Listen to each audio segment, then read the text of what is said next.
உடுமலை திருமூர்த்தி மலை பஞ்சலிங்க அருவியில் ஆர்ப்பரித்து கொட்டும் தண்ணீரால் சுற்றுலா பயணிகள் குளிக்க தடை விதிக்கப்பட்டது. அருவியில் தண்ணீர் ஆர்ப்பரித்து கொட்டியும் குளிக்க முடியவில்லையே என டூரிஸ்டுகள் ஏக்க பெருமூச்சு விட்டனர்.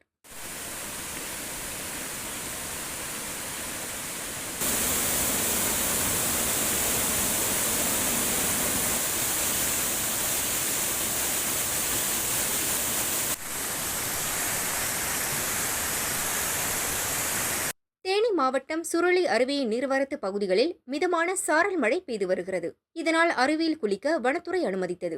டூரிஸ்டுகள் குடும்பத்துடன் குளித்து மகிழ்ந்து செல்கின்றனர். அருவிகளில் நீர்வரத்து அதிகரிப்பை பொறுத்து டூரிஸ்டுகள் குளிக்க அனுமதிக்கப்படுவார்கள் என வனத்துறை அறிவித்துள்ளது.